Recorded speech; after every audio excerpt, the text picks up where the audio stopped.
Jadi saya bilang secara umum, reformasi itu diasuh melalui tiga lembaga itu, Mahkamah Konstitusi, KPU, dan KPK. Sekarang tiga institusi itu justru kehilangan eksistensinya. Jadi dengan cepat kita bisa katakan reformasi memang berhenti atau macet. KPK tidak bisa lagi beroperasi secara normal. KPU lebih dulu tidak bisa beroperasi. Mahkamah Konstitusi juga salah operasi. Survei internasional menunjukkan indeks demokrasi memburuk, indeks korupsinya naik, macam-macam. Jadi pemburukan itu udah terjadi tanpa kita harus tambahkan.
Kalau kita coba bikin evaluasi, kita mesti tetapkan dulu parameternya apa itu. Reformasi itu parameternya adalah berhentinya nepotisme, KKN, dihasil ulangkan kebebasan pers, dimulainya pemberantasan korupsi, dimenangkannya gagasan keadilan.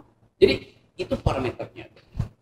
Lalu kita lihat di mana parameter itu dipercayakan. Pada tiga lembaga, satu KPK, satu KPU, satu Mahkamah Konstitusi. Jadi saya bilang secara umum, reformasi itu diasuh melalui tiga lembaga itu, Mahkamah Konstitusi, KPU, dan KPK. Sekarang tiga institusi itu justru kehilangan eksistensinya. Jadi dengan cepat kita bisa katakan reformasi memang berhenti atau macet. KPK tidak bisa lagi beroperasi secara normal. KPU lebih dulu tidak bisa beroperasi. Mahkamah Konstitusi juga salah operasi. Salah operasi. Jadi sebetulnya dari awal kita tahu bahwa udah reformasi itu berhenti. Sekarang problemnya kita mau lanjutkan reformasi ini. Berarti mesti ada energi tambahan. Kemana energi itu disalurkan? Ya melalui forum semacam ini. Melalui tepuk tangan dong forumnya. Adalah upaya mengambil alih opini publik yang terhalang oleh arogansi kekuasaan. Jadi itu dasarnya kenapa kita kemudian bicara reformasi, bukan sejarahnya tetapi elemen value di dalamnya, yaitu kebebasan pers, korupsi, judicial activism yang mesti ditegakkan oleh Mahkamah Konstitusi. Mahkamah Konstitusi sekarang berbicara normatif segala macam itu. KPU yang seharusnya menghasilkan civic education, dia cuma jadi panitia penyelenggara tuh. Jadi itu soalnya tuh. Nah, sekarang kita mau coba berupaya berpikir ekstrapolasi ke depan atau prospektif. Gitu. Sebelum kita berpikir prospektif, kita lihat dulu ke belakang. Apa yang terjadi sebetulnya pada bangsa ini. Reformasi itu adalah interupsi terhadap dua orde sebelumnya yang membatalkan demokrasi. Waktu kita merdeka, kita bergembira karena kita punya kemampuan untuk mengolah pikiran, menyampaikan kritik, dan berupaya untuk membangun bangsa supaya setara dengan bangsa-bangsa lain. Ide itu dibatalkan oleh orde lama yang menjadi otoriter. Demokrasi terpimpin. Kemudian ada periode kecil menjelang orde baru di mana ada kebebasan pers, ada diskusi akademis yang tajam. Tapi itu cuma berlangsung mungkin satu kali pemilu. Setelah itu presiden masuk di dalam jebakan otoritarianisme. Jadi dua periode kita sejak proklamasi demokrasi terpimpin dan demokrasi Pancasila pada waktu itu disebut oleh Pak Harto, itu membatalkan ide tentang kesetaraan warga negara, ide tentang kecerdasan individu, macam-macam. Nah, kita berharap sebetulnya periode setelah itu diisi oleh pengetahuan baru, oleh sumber pengetahuan baru. Tapi per hari ini, kalau kita lihat survei internasional, kita bisa bicara survei dalam negeri, karena survei dalam negeri kadang-kadang pesanan itu. Survei internasional menunjukkan indeks demokrasi memburuk, indeks korupsinya naik, macam-macam. Jadi pemburukan itu udah terjadi tanpa kita harus tambahkan sinisme atau itu udah berlangsung. Jadi sekali lagi kita hari ini mau melakukan semacam reinventing our democracy, menemukan kembali demokrasi itu. Nah, kejengkelan itu ada basisnya hari-hari ini, apalagi itu mulai dari soal tidak inkonsistensi di dalam penegakan hukum, soal pembedaan hukuman antara Kofifa dan Habib Rizik, kan itu semuanya masuk di dalam kalkulasi politik publik. Jadi itu poin pertama tuh yang kita atau yang saya ingin agar supaya kita harus putuskan menunggu 2024 atau dipercepat aja. Ini nggak ada urusan dengan kalkulasi politik, ini urusan dengan urgensi untuk reinventing our democracy. Jadi reinventing our democracy itu tidak perlu nunggu 2024. Nggak perlu, karena itu siklus normalnya 2024. Lain kalau kita menganggap oke, kita mau mengandalkan pemilu atau mau mengandalkan demokrasi, kan kita mesti pilih. Mau pemilu atau mau demokrasi. Saya menganggap demokrasi lebih penting dari pemilu, karena pemilu bisa juga perpanjangan kekuasaan tuh soal. Nah, kalau teori saya tentang sebelum 2024, berarti kita mesti hitung apa yang mesti kita buat agar supaya Pak Jokowi tidak dibully nanti kalau dia diturunkan sebelum 2024. Pikiran akademis mesti tiba di situ. Tentu politisi akan bilang Anda berpikir seolah-olah mau bikin makar. Enggak, kita mesti hitung kalkulasi itu. Karena variabel sosiologi sedang bekerja untuk memastikan bahwa, nah kalau itu nggak sampai di situ, kita mesti bayangkan apa yang mesti kita sediakan supaya Presiden Jokowi, kan bagaimanapun Presiden Jokowi dipilih oleh rakyat, supaya dia mengalami kelegaan, nggak mengalami olok-olok setelah itu. Kan bisa aja orang Presiden Jokowi setelah nggak jadi presiden, dia lewat di depan apa namanya, Kopi Bangsa, orang olok-olok, wah apa namanya, Pinocchio lewat, misalnya tuh. Karena bangsa ini nggak bisa rela untuk tidak mengolok-olok. Itu yang terlihat selama ini kan, saling mengolok-olok, bahkan saling membenci. Orang udah mati pun diolok-olok. Si ini, tokoh ini meninggal diolok-olok, lawannya meninggal juga diolok-olok. Jadi bagian buruk itu yang ada di kita, karena itu kita nggak perlu tunggu sampai 2024. Saya bikin kalkulasi akademik, kalkulasi politik. Kalkulasi politik itu urusan tukar tambah di antara partai-partai lah. Jadi, urusan tukar tambah. Saya hanya memantau variabel-variabel sosiologi yang sedang menyediakan diri untuk mempercepat perubahan.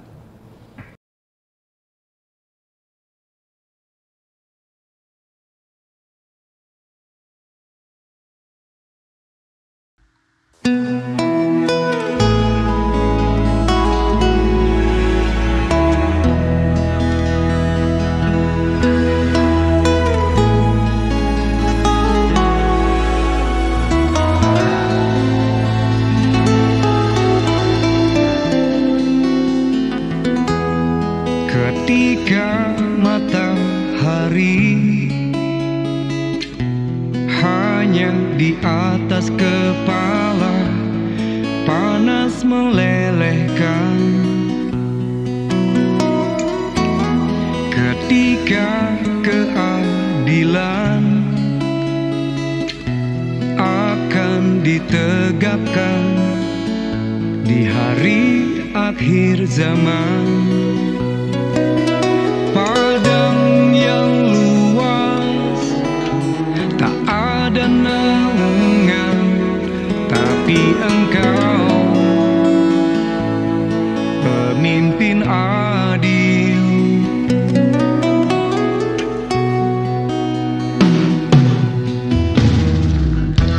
Setiap manusia adalah khalifah di muka bumi ini. Engkau khalifah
kau dinaungi, kau dirahmati.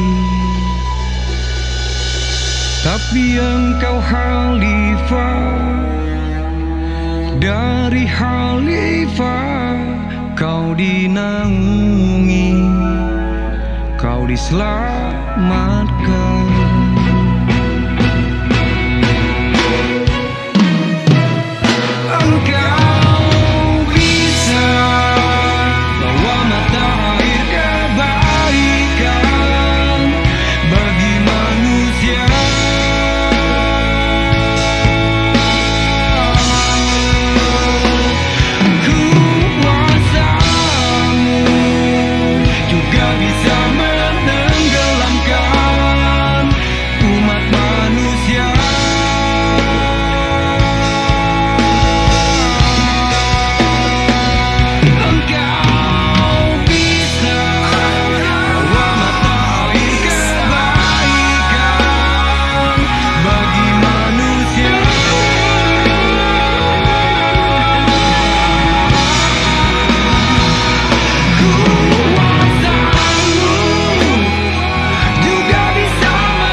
Tapi engkau khalifah dari khalifah, kau dinaungi, kau diselamatkan.